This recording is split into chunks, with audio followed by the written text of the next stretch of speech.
don't know what we can talk about in this nation without talking about white superiority, honestly.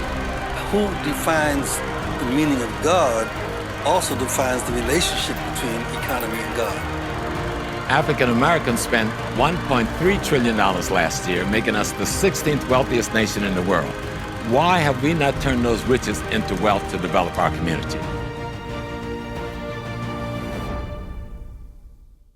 So in terms of like advice for like a new investor, someone looking to start like a new entrepreneur and they're looking to go into some type of a business, would you have a recommendation for them there versus brick and mortar versus e-commerce? Yeah, I think the stock market is the easiest on ramp for wealth building that there is. The stock market is easy because you can get an app and you can start investing in 10 minutes with whatever few dollars you might have available to pop in. And it's just fun, you get to be a part of America, instead of getting caught up in the people that complain about, we have a capitalist country. Capitalism ain't perfect. Capitalism has a lot of flaws, but it's not so bad if you're making money too, like if you own, like you can get mad that Apple is worth over $1 trillion, but if you own Apple shares and you hear that Apple made a bunch of money and you did too, it takes the sting off, right? It kind of, you don't have to be a full-time hater, right? You can actually participate in all of this. And that's one of the things, one of the good things about the way economics does run in America is that it's somewhat democratized, right? It's not as democratized as it should be, right? A lot of flaws. Like tech companies have way too much power. They make way too much money, but there's opportunities, right? Real estate to me is the most complex and the most capital intensive way to invest.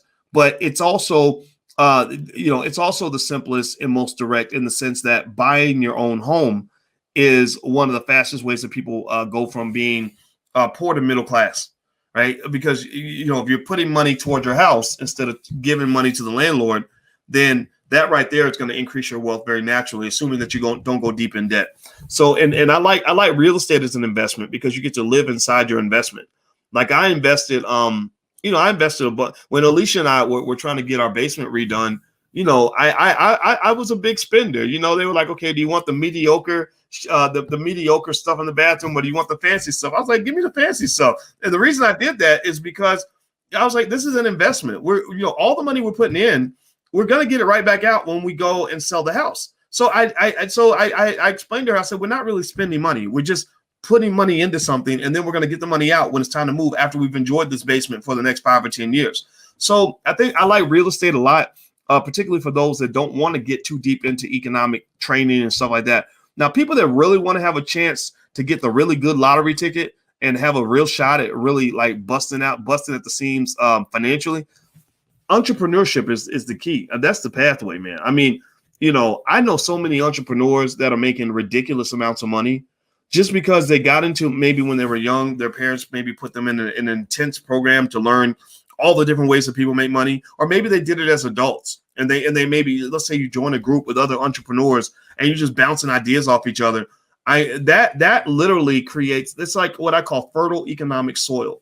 If you are around other people who are thinking, who are not just job seekers, but who are looking for something bigger and better, the freedom seekers are the people that can really put money in your pocket. And so I like to actually participate in groups with other entrepreneurs that are doing well. Because first of all, it's really great. Like there was a group I was with down in Atlanta called Traffic Sales and Profit. And I really liked that group because everybody was doing well. So there's no crabs in the barrel type thing going on. Everybody wished each other well. It was all Black people. So it was like talking to relatives. And also everybody had a productive agenda. There weren't people there just trying to get things from other people. There were people there looking to trade, and they had something they could bring to the table. It's like a really good dating scene where everybody's really good looking, everybody's smelling good, looking good, in good shape. You know what I mean? And it's a great experience, right? Nobody's bringing their baggage and their bitterness. It's like everybody's bringing something positive to the table, and there's something good usually emerges from that. And also there's a lot of trust, things like that. So what I would say is, if you really want to have a chance to really make more money than you'll ever make on a job, learn how to be a really good entrepreneur. Like obsess yourself with that. And eventually all it takes is one good idea to really set you off into outer space. So like when I was becoming an entrepreneur, I almost saw it like trying to get a rocket off the ground.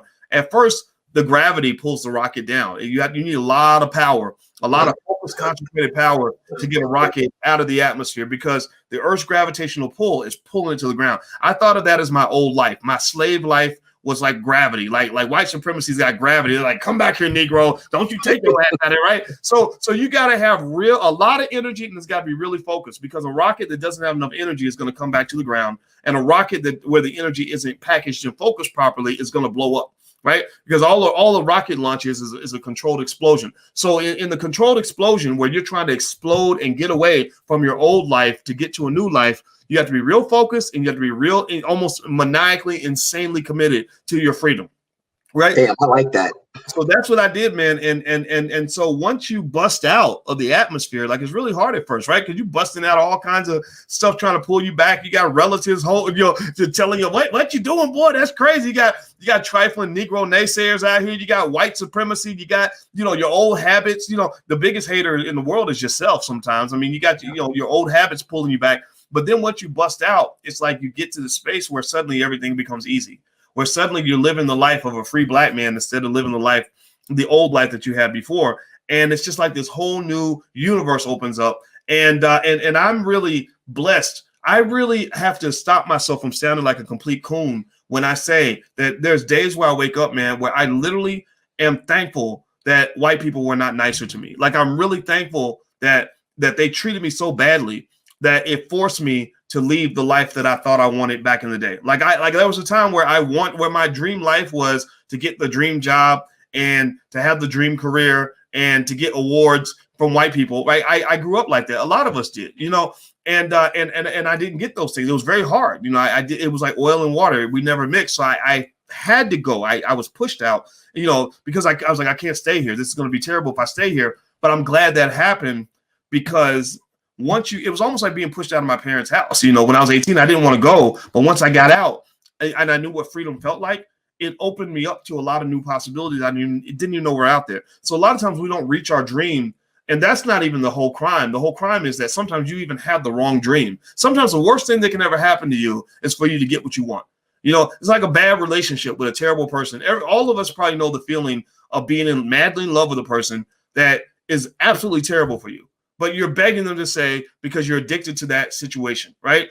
And you get forced out, and then next thing you know, you're in a better situation, and you look back and you say, "Thank God I was pushed out of this other situation because my worst enemy was me."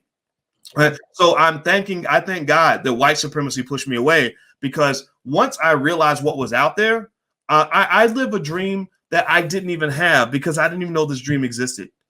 Do you follow? Does that make sense? Powerful. No, absolutely.